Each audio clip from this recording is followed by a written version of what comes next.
Good evening, this is Akashvani Kohima. I'm Nabin Pradhan with the evening news and these are the headlines. SCERT Nagaland releases booklet on school development plan in Nagaland and report on CDP module and diary for school heads.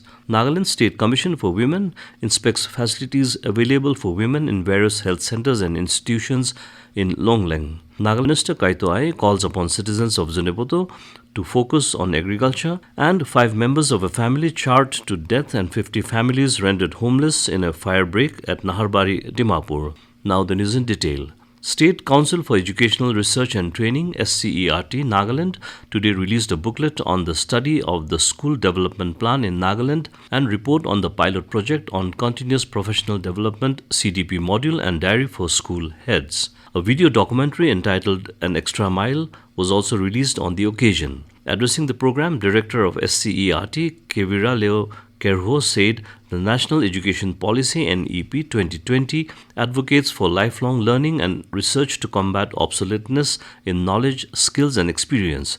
She said in this regard, the State Institute of Education Management and Training and SCERT conducted research on the School Development Plan SDP across 20 schools in Kohima. She said the SDP is a strategic plan for school improvement, encapsulate priorities, measures to raise the standards of schools and allocate resources. The director said the outcome of the study of the SDP will not only benefit SCERT but the entire educational community by identifying areas for improvement in the education system. A team of Nagaland State Commission for Women (NSCW) visited Longleng district and inspected the facilities available for women in various health centers and institutions. The visit was conducted by NSCW chairperson W. Ningye Konyak along with members Kekrinio Mease, Akokla Longchar and legal consultant Apila Sangtam on 9th and 10th of this month. The NSCW officials held a meeting with Phomla Hoichem, Phom Women Organization on various issues. The team, along with Phomla Hoichem members and EAC Sadar, visited district hospital and interacted with medical officers and nurses and took a tour of the hospital wards. They also visited the Women Police Station and Sakhi One-Stop Center at Longleng. During the visit, various challenges faced by the institutions with regard to women welfare and protection of their rights were discussed and the need of various mechanisms to address the issues of women affected by violence and substance abuse.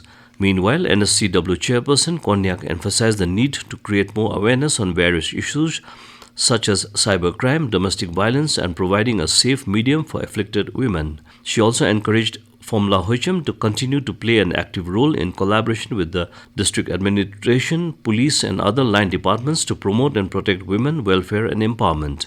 The team also visited and interacted with officials and female inmates at District Jail, Longleng. Nagaland G. Kaito Aye today called upon the citizens of Zunheboto district to focus on agriculture and not depend only in the rice provided by the government. Making the challenge during the Zunheboto district Golden Jubilee celebration, he declared to award the best harvester. Kaito also urged the gathering to be willing to give land to the government for Zunheboto to grow. Advisor for Food and Civil Supplies and Legal Meteorology, K. Tokuka Sukhalu, said that as the representative of Zunheboto, the 10 Sumi MLAs, including those from Dimapur, wants to ensure development of Zunheboto district in the matters of infrastructure, education and healthcare with the cooperation of the citizens. He also appealed to the citizens to be open-minded and not be selfish. The 2 legislators also lauded the pioneers of Zunheboto district. The Jubilee celebration also witnessed various cultural presentations.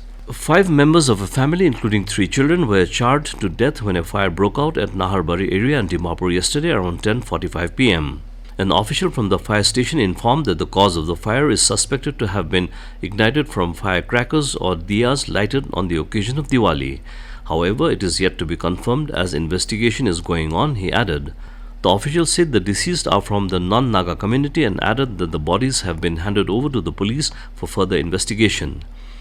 Around 50 families were rendered homeless when the fire destroyed rows of thatch houses inhabited by non-Nagas. 6 fire tenders from Central Station, West and Chomokidima were pressed into service, which took around 1.5 hours to control the inferno. You are listening to the news from Akashvani, Kohima. You can also listen to this news bulletin on News on Air app and YouTube channel AIR News Kohima. In harmony with the nationwide observance, the District Health Society Longleng marked the World Pneumonia Day today under the theme Every Breath Counts, Stop Pneumonia in its tracks. The district launch of social awareness and action to neutralize pneumonia successfully (SAANS) took place on the same occasion at the CMO Conference Hall in Longleng. Special guest Dr. Samuel Akokonyak P, EAC Headquarters, Longleng, urged all participants to actively support creating awareness about pneumonia within the community, leveraging the influential role of churches. Dr. Konyak emphasized the active role churches play in spreading awareness and controlling indoor air pollution, a significant contributor to pneumonia. He encouraged everyone to recommit themselves and contribute efforts for better results. DPO RCH-UIP Longleng Dr. S. Imnamiran Phom emphasized that World Pneumonia Day, a global event observed on the 12th of November every year, aims to raise awareness and educate people on combating pneumonia and the significance of clean air globally. To promote skill development and entrepreneurship, a free training program on bamboo handicrafts, fruits and vegetable dehydration and processing is currently taking place in Meluri subdivision under Phek district. The training, sponsored by the Ministry of Micro, Small and Medium Enterprises, is organized by the Nagaland Tools Room and Training Center. The initiative for this free training was spearheaded by SP Phek, Dr. Pritpal Kaur, in collaboration with the Ladies Club and Tizu Club of Meluri. Around 40 enthusiastic trainees are undergoing the training.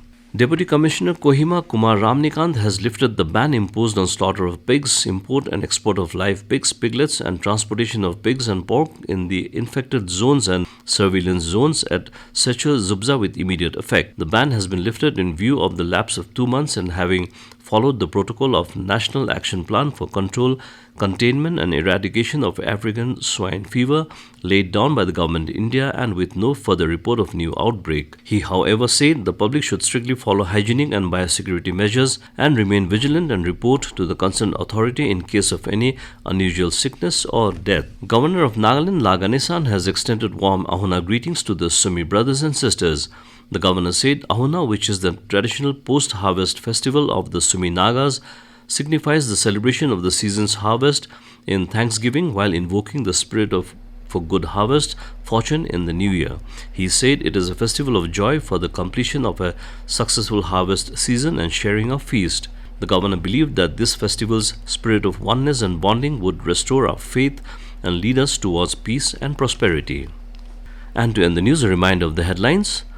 SCERT Nagaland releases booklet on school development plan in Nagaland and report on CDB module and diary for school heads.